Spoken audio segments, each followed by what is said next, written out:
Bom dia, meu nome é Elizabeth Pacheco Batista Fontes, eu sou professora da Universidade Federal de Viçosa. Meu laboratório ocupa o segundo andar aqui nessa posição e o andar térreo do Instituto Nacional de Ciência, Tecnologia e Interações Planta-Prado. A linha de pesquisa desenvolvida e financiada pelo CNPq é o que nós chamamos de Rede de Interações Begomovírus Hospedeiros. Na verdade, o nosso objetivo aqui nesse específico projeto foi identificar interações entre proteínas de begomovírus e proteínas de hospedeiros que nos pudessem nos informar sobre a sinalização para o desenvolvimento da doença ou para o desenvolvimento de resistência da planta.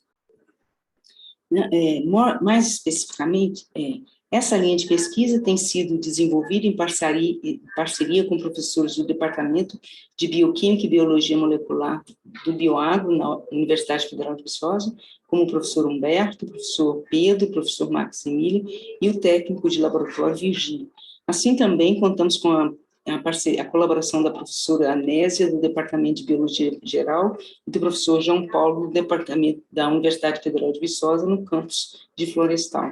Também temos colaboradores externos, o Dr. Henry e a doutora Liu Shan, que são da Universidade do Texas, assim como a doutora Joanne Corey e o Dr. Joe Ecker, do Salk Institute, na Califórnia. O foco principal desse projeto é a elucidação das respostas moleculares que permitem às plantas se protegerem, ou se adaptarem, ou se defenderem contra os estresses adversos do meio ambiente. Mais especificamente, no projeto a ser relatado, nós trabalhamos com interações de vírus, especificamente begomovírus, com tomateiros e arabidopsis. A nossa planta modelo é a Arabidopsis, na qual nós desenvolvemos a pesquisa básica para entender as vias de sinalização que culminam em doença, no desenvolvimento da doença, ou que culminam na resistência do hospedeiro, e tentamos transferir esse conhecimento básico para tomateiros, com o objetivo eventual de conseguir linhagens de tomateiro que sejam resistentes ao begomovírus. O primeiro begomovírus a ser clonado no mundo inteiro foi um begomovírus encontrado no estado de São Paulo, em 1975. Ele foi designado Tomato Gold Mosaic Parsis. Mas esse begomovírus nunca foi considerado um desafio ou um problema para a agricultura brasileira. No entanto, durante as duas últimas décadas, houve uma proliferação muito grande de novas espécies e espécies muito mais patogênicas de begomovírus que infectam tomateiros no Brasil. E o cenário atual é bastante preocupante porque mais do que 15 diferentes espécies estão espalhadas ao longo da costa este do Brasil. E esses begomovírus são considerados um sério problema, um sério desafio para a agricultura brasileira. Principalmente porque, quando nós encontramos uma plantação de tomateiros infectada por begomovírus, normalmente, quando nós analisamos que tipo de begomovírus que está infectando uma planta de tomateiros, normalmente nós encontramos 2 ou 3 diferentes espécies infectando a mesma planta, o que significa que está ocorrendo infecções múltiplas, ou seja, que torna um desafio maior ainda desenvolver estratégias moleculares que sejam resistentes a todas essas espécies que infectam tomateiros no Brasil. Bom, ao contrário de vírus de plantas, vírus de animais, os vírus de planta, eles têm que mover sistemicamente na planta para causar doença. No caso de begomovírus, que replica no núcleo das células infectadas, das células vegetais infectadas, eles têm que mover do núcleo do citoplasma, através do poro nuclear, e então para outra célula adjacente, através do plasmodesmata. São junções, canais, entre 2 células vegetais, e que existem entre 2 células vegetais. A proteína viral codificada pelo genoma do vírus, que é denominada de NSP, nuclear chato proteína, ela facilita o movimento do DNA viral do núcleo para o citoplasma, e age em conjunto com a proteína viral MP para mover o DNA viral para outra célula, para infectar outra célula adjacente. Acontece que o genoma do vírus ele é muito restrito, na capacidade codificante dele, como consequência, ele codifica muito poucas proteínas, e por causa disso ele precisa utilizar a maquinaria celular do hospedeiro para cumprir o seu ciclo de vida. Então, por exemplo, a proteína NSP, embora ela facilite esse movimento do DNA viral do núcleo do citoplasma, ela tem que utilizar o transporte de núcleo citoplasmático da célula vegetal para fazer essa tarefa, para cumprir essa tarefa. Assim também como ela usa o transporte intracelular da célula vegetal para levar esse DNA viral para o plasmodesmata e de lá para outra célula. Então, o número de proteínas, na verdade, as proteínas virais, elas interagem com proteínas do hospedeiro para cumprir o ciclo de vida da planta. E essas proteínas dos hospedeiros que interagem com as proteínas virais são chamadas de interactoma, né, do hospedeiro com o vírus. Ou seja, na verdade, o que nós estamos procurando aqui, o número de proteínas, ou identificando proteínas do hospedeiro, que interagem com a proteína NSP e com a proteína de movimento MP, com o objetivo de tentar entender qual o mecanismo pelo qual o vírus se estabelece na planta, né, e qual o mecanismo pelo qual as proteínas da planta se defendem contra o vírus. A ideia central é manipular esse mecanismo de defesa da planta em favor da planta, em benefício da planta.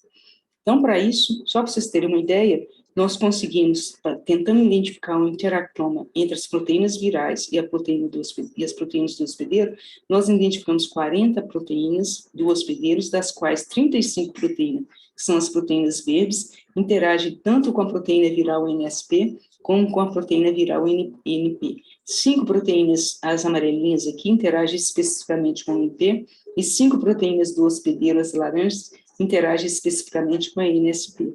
Essas proteínas, esse interactoma foi identificado em Arabidopsis, na planta modelo.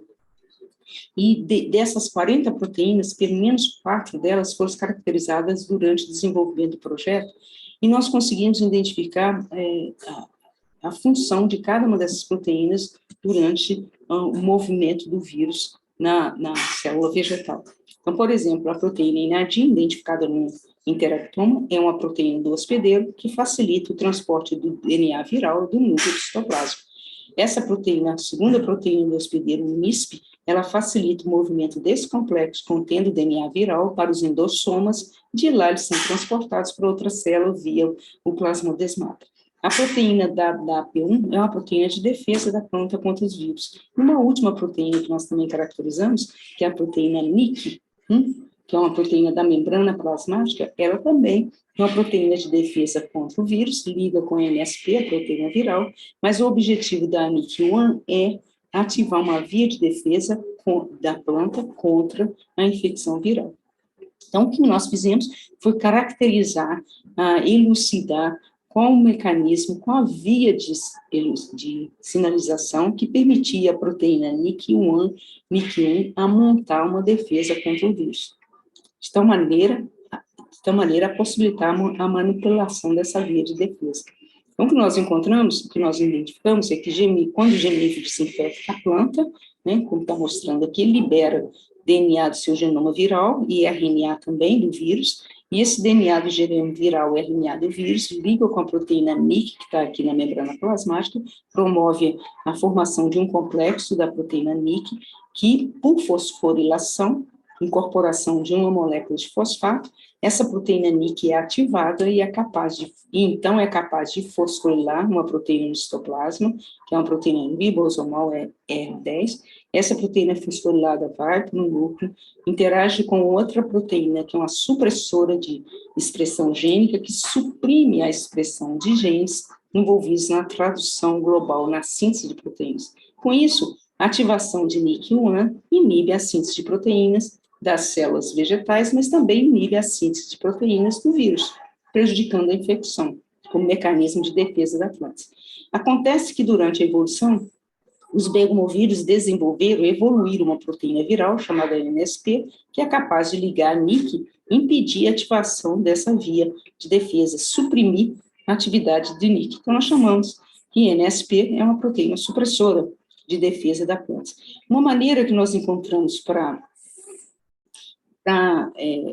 modular a atividade de NIC para aumentar a eficiência de NIC contra o vírus foi criar um mutante de NIC no laboratório que não é capaz de ser inibida pela proteína viral. Esse mutante de NIC ele é muito mais eficiente em conferir tolerância à planta do que a NIC, que é inibida pela proteína viral.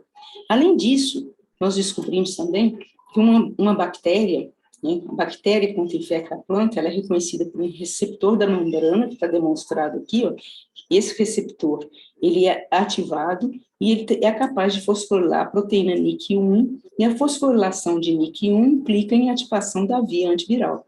Então, a bactéria, antes da infecção viral, é capaz de ativar um mecanismo de defesa contra o vírus. De tal maneira que, quando o vírus infecta a planta, esse mecanismo de defesa já está ativo e é capaz de combater o vírus. Então, em conclusão dessa pesquisa básica, o que nós podemos concluir que se a gente mudar a atividade, modular a atividade antiviral do receptor NIC1, de tal forma que ele não é capaz de ser inibido pela proteína viral NSP, nós somos capazes de conseguir um processo biotecnológico bastante eficiente contra a infecção por vegomovírus. Foi exatamente os resultados que eu vou mostrar para vocês.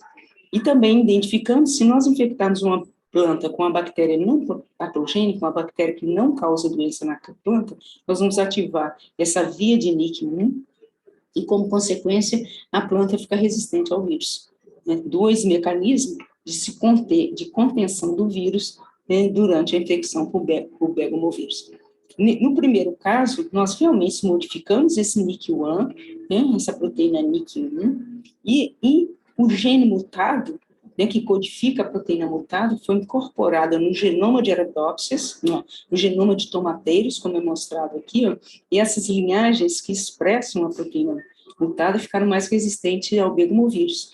E nós desafiamos o tomateiros com tomato yellow spot viruses, que é um begomovírus prevalente em culturas de tomateiros no Brasil, e verificamos que nas linhagens não transformadas, nas linhagens normais, no tomateiro normal, esse vírus, ele causa encarquilhamento das folhas, inibe o crescimento do tomateiro e, além disso, causa manchas amarelas nas folhas. Enquanto que as linhagens transgênicas que expressam uma proteína mutada, ela é tolerante ao vírus, ela não desenvolve sintomas e acumula praticamente quase nada. O DNA viral acumulado é muito pouco em relação a essa linhagem não transformada. Assim também, as linhagens transgênicas que expressam a proteína mutada foram infectadas com tomato severulgus viruses, que é um segundo tipo de begomovírus que infecta tomateiros, que também é prevalente no Brasil. Em linhagens normais, ele causa uma severa rugosidade nas folhas, que não é observado nas linhagens expressando o nosso receptor mutado, o NIC1 mutado. Além disso, essas linhagens transgênicas, elas acumulam praticamente uma quantidade de DNA viral muito pequena em relação ao DNA viral acumulado pelas linhagens transgênicas. Então, em conclusão, o que nós obtivemos de mais importante durante o desenvolvimento desse projeto é que nós conseguimos, através do desenvolvimento de pesquisa básica numa planta modelo, transferir os nossos conhecimentos para tomateiros, de tal forma que nós desenvolvemos um processo biotecnológico baseado na modulação da atividade de um receptor antiviral que confere tolerância ou resistência a tomateiros contra pelo menos 2 espécies de begomovírus que infectam tomateiros diferentes. E eu agradeço a atenção de vocês.